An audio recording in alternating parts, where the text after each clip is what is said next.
Hi everyone, how's it going? I am 38. It's my birthday, right?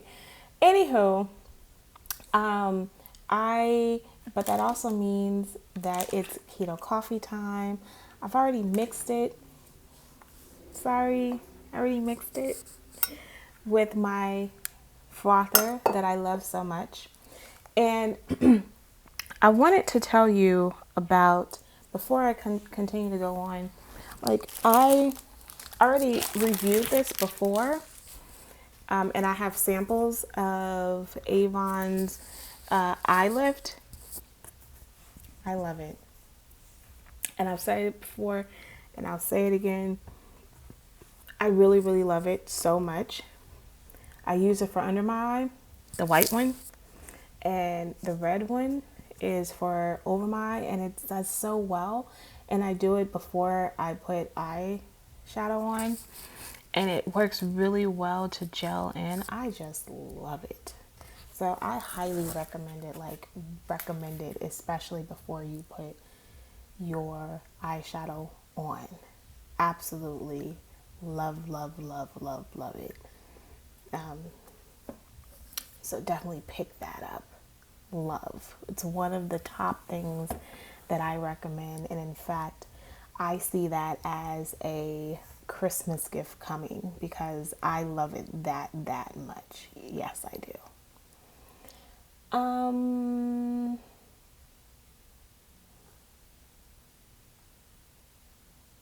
okay. So, I wanted to talk about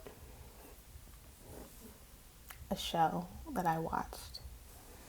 And uh she it's called I May Destroy You. And I've discovered I may not be grown enough for the show.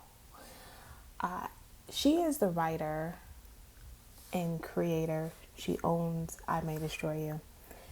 But she did a show called Chewing Gum. And Chewing Gum season, she has 2 seasons. And there were rumors that wasn't rumors. Netflix wanted her to do a season 3. There were discussions like she's not coming back. She's taking time off because she wanted to explore other options. And then after a while, it was like, what are your other options, girl? Because we don't see you in anything. So maybe you should have reconsidered this a bit, and do a third season. Well, come to find out, she didn't want to do a third season because they didn't want to give her ownership of her show. And she's like, I'm not doing anything that I don't become owner of. Okay, I see you. And I am not mad at her choice. Chewing Gum on Netflix is a coming of age story. And honestly, if she doesn't do a season 3, it doesn't, I'm not upset because it ended at a space where I'm satisfied. It is a coming of age of a young girl who grew up in this extremely oppressive religious house. And so to me, my mother was not oppressive like this. And she was not trying to start her own ministry by far.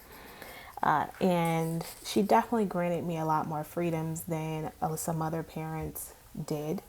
I didn't do a lot of sneaking around like some of the other preachers' kids in the church. My mother was not a preacher. I actually, but I did have a high level of influence, and I was much more, I was much more sheltered. And so a lot of my unsheltering came from being a member of Alpha Kappa Alpha Sorority Incorporated. And I say that not as a slight to them, but because my mother was not a person who would talk. She wasn't the most open person to talk to about certain things. So like my godmother was someone I could talk to when it comes to like relationships and dating and stuff like that. And she laughed. which is what I expect. And she was forever trying to hook me up, but none of them. I never ended up going on a date with anybody that she hooked me up with. Anywho, and she met a lot of the people that I dated though, which I think is kind of funny. Um, but I would come to them for so many different questions because my mother was just not one of those people who I could ask questions about and stuff like that. Primarily, I don't know if it's because she never experienced it. I don't know. I didn't. I mean, my mother had a life, and I can understand that she had a life. She was a woman. She is a woman. Let me correct myself. She is a woman. She went out to bars and she did clubs. She did that stuff. But I didn't get to know that woman. And anywho, I so I could understand chewing gum. What I didn't understand is her quest for not becoming a virgin anymore. And I was just like, so you're just gonna have sex with anybody? And to me, the people she had sex with was anybody. Like your standard was, do you have a penis? And number two, are you willing to insert your penis into my vagina? And that's the standard for chewing gum. And I was like, it ain't that deep. It is not that deep. So therefore, there you go. So that was part of where the disconnect for me for chewing gum, because I definitely was never on a quest to become not a virgin anymore. That was never my story. This show, I May Destroy You, to me is almost like an extension of chewing gum because it's a quest of adulting. And why do I say that I am not old enough? Is because I have never been in this level of a hoe stage. My definition of a hoe stage was dating multiple people at the same time. That did not mean that I had sex with every single person. And I just can't, I, this is where I get a little bit sanctimonious. And my coworker calls me rigid. This is where my rigid side comes in. Even if I wasn't married, I wouldn't be having sex with people so indiscriminately. Like, I never wanted to have sex like this. And so I don't mind going out on a date because that's cool. But the expectation of having sex and I just meet you, or the expectation of having sex even after a couple of dates, no, I'm just not that person. And I'm not going to say I've never done it, but I am going to say that that's not like something that I'm willing to do on it. Because to me, in my mind, I'm a walking STD if I was doing something like what she's doing. I May Destroy You. You're a walking STD, my daughter. And then what's so interesting about it is she, I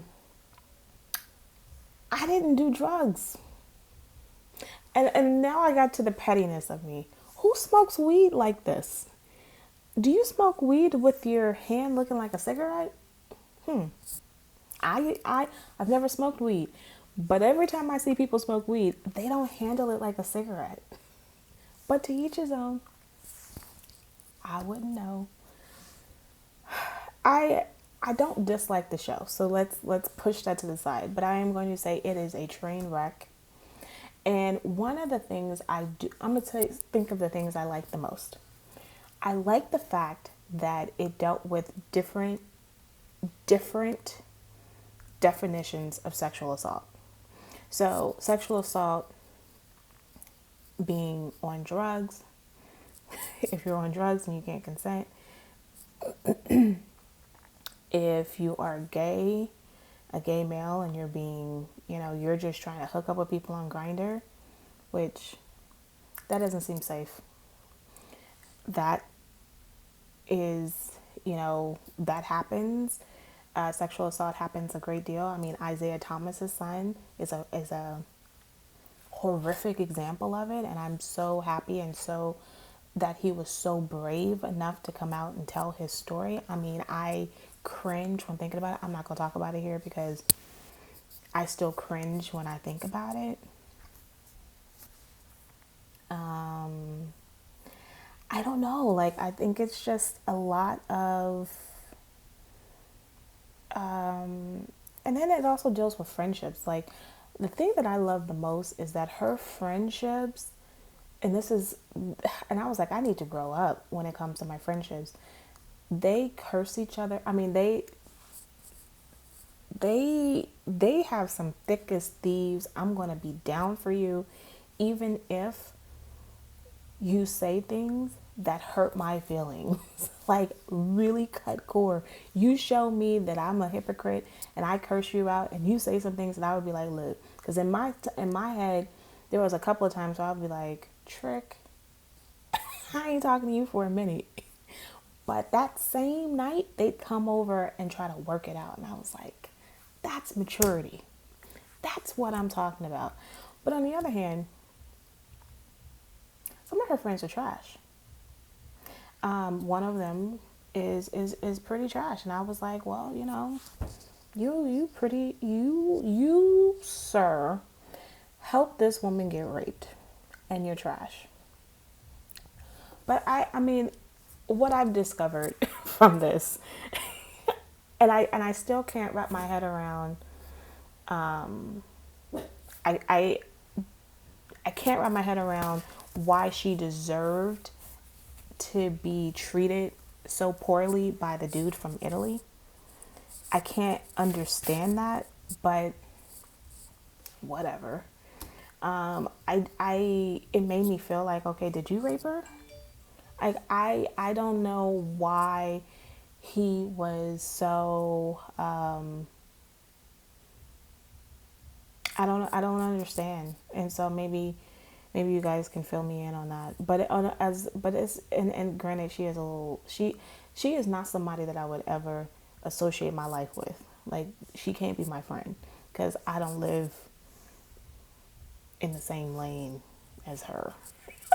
Like, I live in a whole different city because this whole getting on coke, taking drugs, getting pissy drunk, not knowing where to go up or down, traveling to different countries. And the traveling to different countries I can kind of understand, only because to me it's like traveling to different states because they're so close together. So I get all that.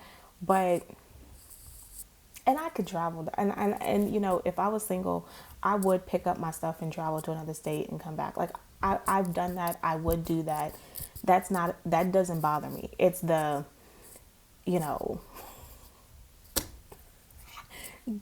being on drugs, having sex indiscriminately, that's the thing that's like, and not saying, and she doesn't deserve to be raped.